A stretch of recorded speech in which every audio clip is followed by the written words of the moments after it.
Sejam bem-vindos e vamos a mais um vídeo. Nesse momento, adultério e fornicação é pecado sem perdão? É um vídeo resposta a algumas pessoas que me disseram, pessoas de uma certa denominação evangélica, me disseram que adultério e fornicação é pecado sem perdão. Não são todos desta religião que dizem isso, né? Mas algumas pessoas, talvez mais antigas e mal informadas, que não conhecem a Bíblia, acabam dizendo coisas que não sabem.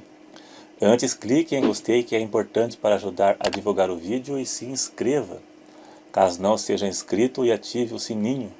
Clique no sininho para ativar as notificações. Então, adultério e fornicação, que é a relação entre pessoas não casadas, tem perdão ou não tem perdão? Tanto o adultério quanto a fornicação são pecados, mas tem perdão. Podemos provar na Bíblia que sim. Deus perdoou o adultério de Davi e Jesus perdoou a mulher adúltera. Ele a perdoou. A fornicação também tem perdão. 1 Coríntios 5, do 1 até o verso 5, fala do rapaz da igreja de Corinto. Veja que ele era crente. Crente que peca tem perdão. Ele era crente da igreja de Corinto, que pertencia à igreja da graça, a qual nós também pertencemos. Esse rapaz, o que dá a se entender que ele estava tendo um caso com a sua madrasta, a mãe de seu pai.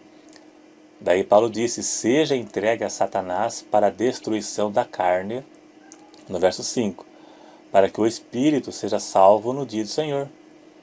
O rapaz foi entregue às influências do diabo. Possivelmente ele foi tocado pelo diabo, porque diz: seja entregue a Satanás para a destruição da carne.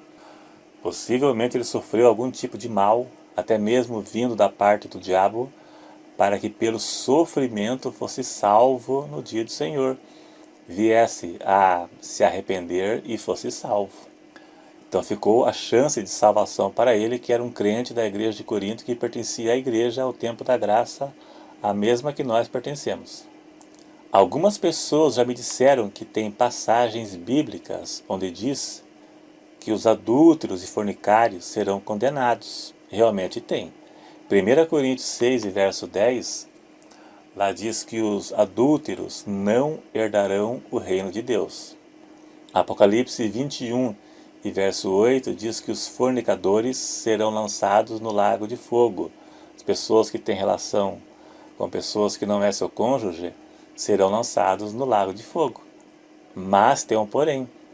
Nestes versículos se refere a pessoas que não se arrependeram do pecado e morreram nessa situação. Aqui não se refere às pessoas que se arrependeram.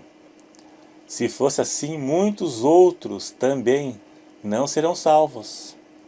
Porque também diz que os bêbados não herdarão o reino de Deus, mentirosos, ladrões, avarentos.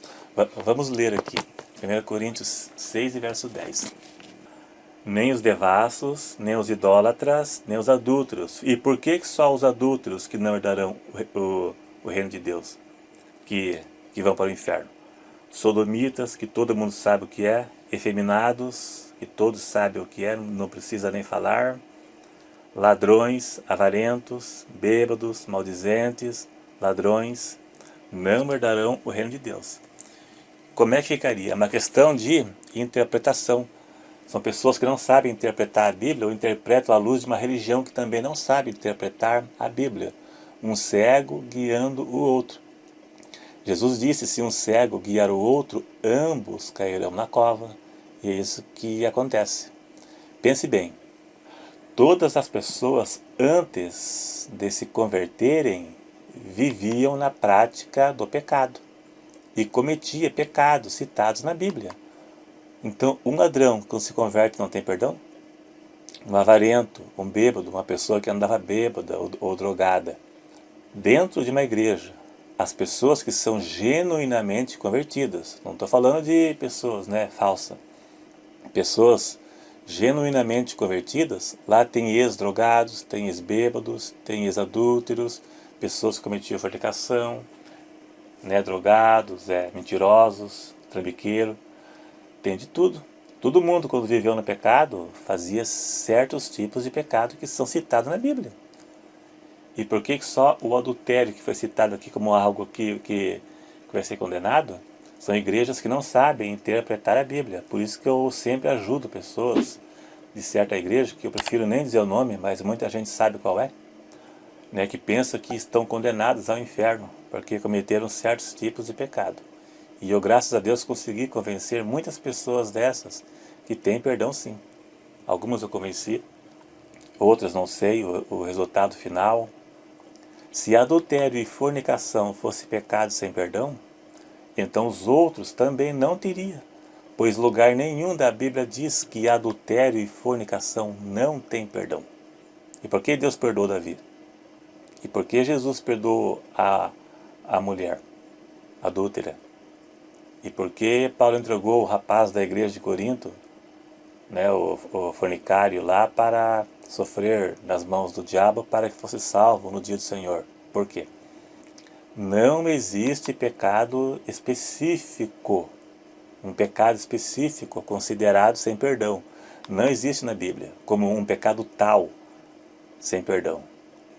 Alguns já dizem, blasfêmia contra o Espírito Santo é pecado sem perdão, mas muito nem sabe definir o que é isso. Blasfêmia contra o Espírito Santo não é um pecado específico tal, como um tal pecado fosse sem perdão. Qual foi o pecado que os fariseus cometeram? Blasfêmia significa insultar. Qualquer insulto, seja a divindades ou a coisas, qualquer coisa que for insultado é uma blasfêmia, é um insulto. Blasfêmia contra o Espírito Santo é a rejeição contínua das obras do Espírito Santo, como foi no caso dos fariseus. Mas veja bem, os fariseus duvidaram que Jesus expulsava demônio pelo Espírito Santo e atribuíram isso ao diabo. Eles disseram que Jesus expulsava demônio por Beelzebu, pelo poder do diabo.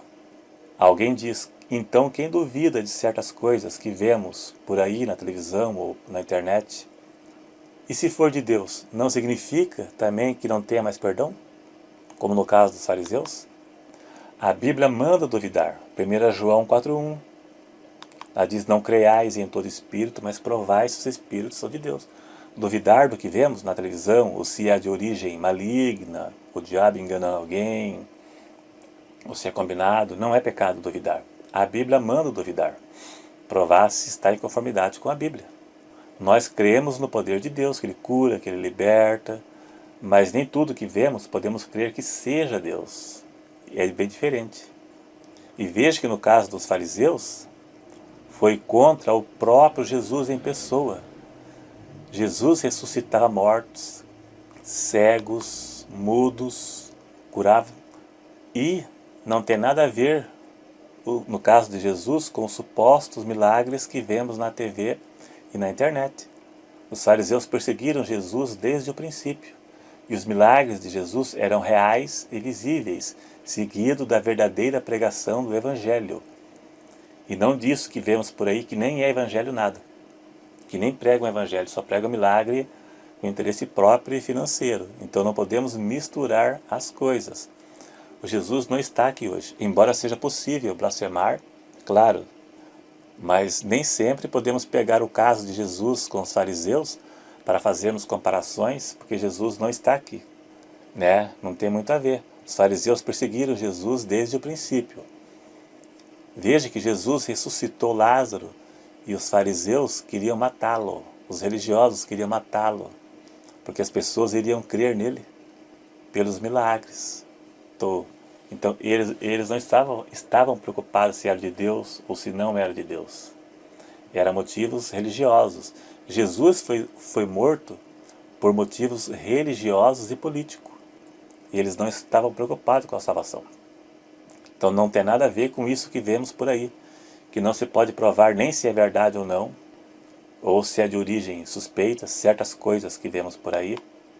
Veja bem, o pai não perguntou para o filho pródigo quais os pecados que ele cometeu enquanto estava fora. O pai do filho pródigo não perguntou se ele tinha adulterado, se ele tinha cometido fornicação, para saber se perdoaria ou não. E veja que o rapaz da igreja de Corinto era crente e teve perdão. 1 João 2,1, ela diz, não pequeis, mas se pecarmos, temos um advogado. João não abriu exceção ao pecado, mas devido à nossa natureza carnal, estamos sujeitos a pecar, mas também sujeitos às consequências. Davi pagou caro, Sansão pagou caro, e outros personagens bíblicos que pecaram, pagaram caro pelos seus pecados. Então temos as consequências. O que o homem plantar, isso também ceifará. Também tem as consequências. Mas se pecarmos, temos um advogado. Que pecado é esse? Será que tem? E qual é o pecado que não tem? Todos têm perdão. Ali não diz menos o adultério. Todos têm perdão. Se alguém de alguma igreja que existe por aí te condenar por algum erro que você cometeu, o conselho que eu te dou é: caia fora e fique apenas com o Evangelho, com a palavra, pois Deus não condena o pecado. Ou melhor, Deus condena o pecado, mas não o pecador, né? Jesus condenou o adultério da mulher, mas ele não condenou a mulher. Condenou o pecado, mas não a pessoa. Então, se alguém... Eu já respondi pessoas aqui no canal, né, que foram condenados por uma certa igreja evangélica aí, que condena as pessoas, que são especialistas em condenar pessoas. Pessoas me escreveram aqui que foram excomungadas, né, rejeitadas, empurradas de lado, porque cometeu certos erros. Se você foi rejeitado por uma certa igreja, caia fora que é melhor. Fique só com o evangelho que você ganha bem mais. Não cai na onda dessas igrejas que condenam as pessoas, não. Se você entender o evangelho, né, você não vai ficar confundido. Interprete a Bíblia à luz da Bíblia. A Bíblia interpreta a Bíblia. Não deixe religião interpretar a Bíblia por você. Interprete você. Busque a realidade fora de anciões, bispos, pastores. Então, se eles te condenaram, Deus não te condena. Então, tire o time de campo e fique com o evangelho que você vai ser salvo sim, tenho certeza. Né? Alguns podem não gostar, mas fazer o quê? Né? O compromisso é com a verdade, não com a religião. O compromisso aqui é mostrar a verdade. Né? Muitos não gostam, mas eu falo a verdade que é melhor assim, para ajudar as pessoas mais incautas, que não têm conhecimento bíblico, pouco ou nenhum. Muito obrigado então, e até o próximo.